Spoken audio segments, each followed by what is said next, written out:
ಬನ್ನಿ ಕೂತ್ಕೊಳ್ಳಿ. ಇರು ರಾಚಿ, ತಮ್ಮ ಬಂದ್ಮೇಲೆ ಇಬ್ರು ಒಟ್ಟಿಗೆ ಕೊಡ್ತೀವಿ.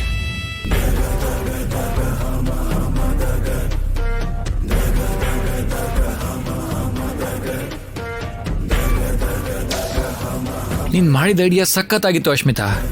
ಯಾವ ಮೂವಿಲೂ ಈ ತರ ಟ್ವಿಸ್ಟ್ ಇರೋದಿಲ್ಲ. ಮತ್ತೆ ನೀ ನನ್ನನ್ನ ಏನು ಅಂತ ಅನ್ಕೊಂಡೆ? ನಿನ್ ಪ್ಲಾನ್ ನನ್ಗೆ ಗೊತ್ತಿರ್ಲಿಲ್ಲ ಅಲ್ವಾ. ನಾನ್ ನಿನಗ್ ತಾಳಿ ಕಟ್ಬೇಕಾಗತ್ತೇನೋ, ಟೆಂಪರರಿ ಹೆಂಡತಿಯಿಂದ ನೀನು ನನ್ನ ಪರ್ಮನೆಂಟ್ ಹೆಂಡತಿ ಆಗ್ಬಿಡ್ತೀಯನೋ ಅನ್ಕೊಂಡು ಟೆನ್ಷನ್ ಆಗ್ಬಿಟ್ಟಿದ್ದೆ. ನೀನ್ ಮತ್ತೆ ಜಾಸ್ತಿ ಯೋಚನೆ ಮಾಡ್ತಿದ್ಯಾ. ಆ ಚಾನ್ಸ್ ನಿನ್ಗೆ ಜನ್ಮದಲ್ಲಿ ಸಿಗಲ್ಲ. ನೀನ್ ಜಾಸ್ತಿ ಮಾತಾಡಿ ಅನಾವಶ್ಯಕವಾಗಿ ಸಿಕ್ಕಾಕೋಬೇಡ. ಬಾ. ನಡಿ.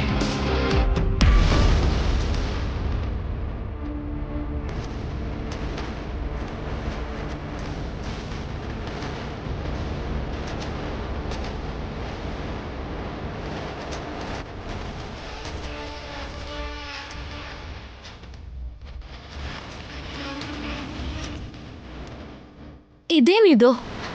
ನಾವು ಡೈನಿಂಗ್ ಟೇಬಲ್ ಮೇಲೆ ತಾನೇ ಕೂತ್ಕೊಂಡು ತಿನ್ನೋದು. ಕೆಳಗೆ ಯಾಕೆ ಇಟ್ಟಿದ್ದೀರಾ? ಅಲ್ದೆ ಎರಡೆರಡು ಎಲೆ ಇಟ್ಟಿದ್ದೀರಾ? ಇವತ್ತು ನಾವು ಕೆಳಗೆ ಕೂತ್ಕೋಬೇಕು. ಇವತ್ತು ಏಕಾದಶಿ, ತುಂಬ ಒಳ್ಳೆ ದಿನ. ಅದಕ್ಕೆ ಅದೇನಮ್ಮ, ಬೆಳಿಗ್ಗೆ ಹೇಗೋ ನಿನ್ ಕುತ್ತಿಗೆಗೆ ಮಂಗಳಸೂತ್ರ ಕಟ್ಲಿಲ್ವಲ್ಲ, ಅದಕ್ಕೆ ಏಕಾದಶಿ ದಿನ ಗಂಡನ್ ಪಕ್ಕ ಹೆಂಡತಿ ಕೂತ್ಕೊಂಡು ಎಲ್ಲನೂ ಪ್ರೀತಿಯಿಂದ ಬಡಿಸಿ ಗಂಡನ್ ಊಟ ಆದ್ಮೇಲೆ ಅವನ್ ತಿಂದಿರೋ ಎಲೆಲಿ ಹೆಂಡತಿ ಊಟ ಮಾಡಿದ್ರೆ ಅವರು 100 ವರ್ಷ ಮಕ್ಕಳು ಮೊಮ್ಮಕ್ಕಳ ಜೊತೆ ಪೂರ್ಣ ಆಯಸ್ಸು ಆರೋಗ್ಯದಿಂದ 100 ಕಾಲ ಚೆನ್ನಾಗಿರ್ತಾರೆ.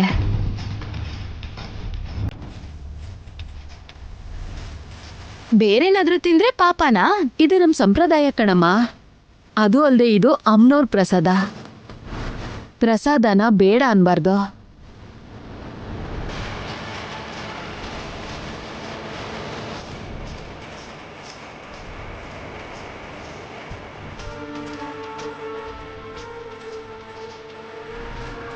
ಅದ್ ಹಾಗಲ್ಲ ಅತ್ತೆ, ಇಂಥದೆಲ್ಲ ನೀವು ಮುಂಚೆನೆ ಹೇಳ್ಬೇಕಲ್ವಾ?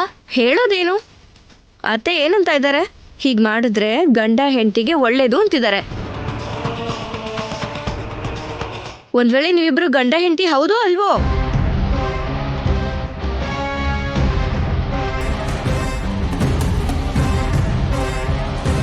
ಏನ್ ಪ್ರಶಾಂತ್, ನೀವಿಬ್ರು ಗಂಡ ಹೆಂಡತಿನೇ ತಾನೆ? ಹೌದು, ಮತ್ತೆ ನಾವಿಬ್ರು ಗಂಡ ಹೆಂಡ್ತಿನೇ. ಏನ್ ಅಶ್ಮಿತಾ, ನಾವು ಗಂಡ ಹೆಂಡ್ತಿನೇ ತಾನೆ? ವಾಂತಿ ಜಾಸ್ತಿ ಆಗಿ ಸುಸ್ತಾಗಿ ಸತ್ತೋದ್ನ ಬದುಕಿದೀನ ಅಂತ ನೋಡಕ್ ಬಂದ್ಯಾ? ಅಯ್ಯಯ್ಯೋ, ಅದೇನ್ ಅಶ್ಮಿತಾ ಹಾಗೆ ಹೇಳ್ತ್ಯಾ? ಮೊದ್ಲೇ ನಿಮ್ಗೆ ಶೋಭನ ಆಗಿಲ್ಲ ಅಂತ ತಾಳಿ ಬದಲಾಯಿಸೋ ಟೈಮಲ್ಲಿ ಪ್ರಾಬ್ಲಮ್ ಆಯ್ತು ಅಂತ, ಅದು ಅಲ್ದೆ ತಿನ್ನೋ ಟೈಮ್ಗೆ ವಾಮಿಟ್ ಆಯ್ತು ಅಂತ. ನಿನಗಿಂತ ಹೆಚ್ಚಾಗಿ ನಾನೇ ಚಿಂತೆ ಮಾಡ್ತಾ ಇದ್ದೀನಿ, ಗೊತ್ತಾ ನಿನ್ಗೆ? ಎಷ್ಟೇ ಆದ್ರೂ ನನ್ ತಂಗಿ ತರ ನೀನು ನಿನ್ ಜೀವನ ಚೆನ್ನಾಗಿರ್ಬೇಕು ಅಂತ ಬೇಡ್ಕೋಬೇಕು ಅಲ್ವಾ ನಾನು? ನೀನ್ ನನ್ ಬಗ್ಗೆ ಬೇಜಾರ್ ಮಾಡ್ಕೊಳ್ಳೋ ಅವಶ್ಯಕತೆ ಏನಿಲ್ಲ. ಒಳ್ಳೆ ಮನಸ್ಸಿರೋಳು, ಹೆಚ್ಚಾಗಿ ಮಾನವೀಯತೆ ಇರೋಳು ನಾನು. ಹಾಗಿರುವಾಗ ಫೀಲ್ ಆಗದೆ ಇರಕ್ ಹೇಗಾಗತ್ತೆ ಹೇಳು? ನನ್ ಮನಸ್ಸು ಒಪ್ಪಲ್ಲ ಅಶ್ಮಿತಾ. ಇವಾಗೇನು ನನ್ ತಲೆ ತಿನ್ನಕ್ ಬಂದ್ಯಾ? ಇಲ್ಲ ಅಶ್ಮಿತಾ, ನಿನ್ಗೆ ಧೈರ್ಯ ಹೇಳೋಣ ಅಂತ ಬಂದೆ. ಏನೇ ನಡೆದ್ರು ಎಲ್ಲ ನಮ್ಮೊಳ್ಳೇದಕ್ಕೆ ಅನ್ಕೋ ಅಶ್ಮಿತಾ. ಹಾ, ಇವಾಗೇನೋ ಮಿಸ್ ಆಯ್ತು ಅಂದ್ರೆ ಅದಕ್ಕಿಂತ ಮೀರಿದ್ದು ಇನ್ನೊಂದ್ ನಮ್ ಲೈಫಲ್ಲಿ ಏನೋ ಬರತ್ತೆ ಅಂತ ಅರ್ಥ. ಅಷ್ಟಕ್ಕೂ ನೀನು ಪ್ರಶಾಂತ್ನ ಪ್ರೀತಿಸಿ ಮದ್ವೆ ಮಾಡ್ಕೊಂಡಿದ್ಯಾ ಅಲ್ವಾ? ನಿನ್ ಫ್ಯೂಚರ್ ಮೇಲೆ ನೀನು ಕೋಟಿ ಆಸೆಗಳಿಟ್ಕೊಂಡಿರ್ತೀಯ ಅಲ್ವಾ? ಏನ್ ಪರವಾಗಿಲ್ಲ ಬಿಡು, ಮುಂದಕ್ಕೆ ಒಳ್ಳೆ ದಿನಗಳು ಬರುತ್ತೆ. ಆಗ ನಿನ್ ಹೊಟ್ಟೆನೂ ತುಂಬಿಕೊಳ್ಳುತ್ತೆ. ಅದಾದ್ಮೇಲೆ ನೀನ್ ಬೇಡ ಅಂದ್ರು ಇವಾಗ ಮಾಡಿದ್ಯಲ್ಲ, ಅದು ದಿನ ಬರ್ತಾನೆ ಇರುತ್ತೆ. ನನ್ ಫುಲ್ ಸಪೋರ್ಟ್ ನಿನ್ಗೇನೆ ಇರುತ್ತೆ, ಓಕೆನಾ? ರೆಸ್ಟ್ ತಗೋ. ಏನ್ ಇವಳು ಹೀಗ್ ಮಾತಾಡ್ತಿದ್ದಾಳೆ? ನನ್ ಬಗ್ಗೆನಾದ್ರೆ ಗೊತ್ತಾಯ್ತಾ? ಅಥವಾ ಗೊತ್ತಿಲ್ದೆ ಕತ್ಲಲ್ಲಿ ಬಾಣ ಬಿಟ್ಲಾ? ಏನಾದ್ರೆ ನನ್ಗೇನು, ನಾನ್ ಮಾತ್ರ ಇವಳನ್ನ ಸುಮ್ನೆ ಬಿಡಲ್ಲ. ಶೌರ್ಯನಂತೂ ಬಿಡೋದೇ ಇಲ್ಲ.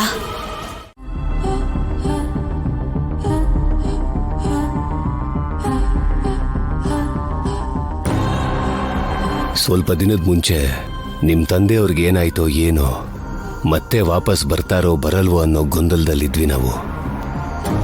ಆಗ ನೀವೇ ಬಂದು ನಾವು ಪ್ರೀತಿಸಿದೀವಿ, ಮದುವೆ ಮಾಡಿ ಅಂತ ಕೇಳಿದ್ರೆ ಆಲೋಚನೆ ಮಾಡೋ ಅವಶ್ಯಕತೆ ಇರ್ತಾ ಇರಲಿಲ್ಲ.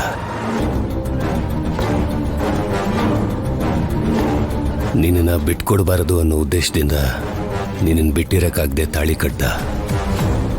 ಆದ್ರೆ ನಿನ್ನ ಒಪ್ಪಿಗೆ ತಗೊಳ್ದೆ.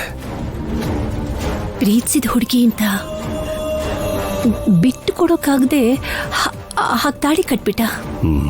ನಿಜ ಜಾನಕಿ, 22 ವರ್ಷದ ಹಿಂದೆ ಪ್ರೀತಿ ಮಾಡಿದ್ದೀನಿ ಅಂತ ನಿನ್ ತಂಗಿ ಸಂಧ್ಯಾ ಹೇಳಿದ್ರೆ ಎಲ್ರೂ ಅಕ್ಷತೆ ಕಾಳು ಹಾಕಿ ಆಶೀರ್ವಾದ ಮಾಡಿರೋರು.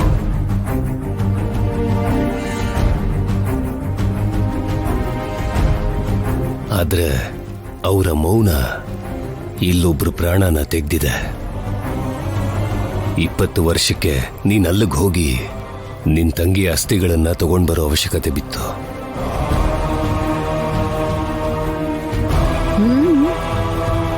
ಅಬ್ಬಾ, ಅಣ್ಣ ಎಲ್ಲಿಂದ ಎಲ್ಲಿಗೆ ಲಿಂಕ್ ಮಾಡ್ದ ನೋಡಿದ್ಯಾ?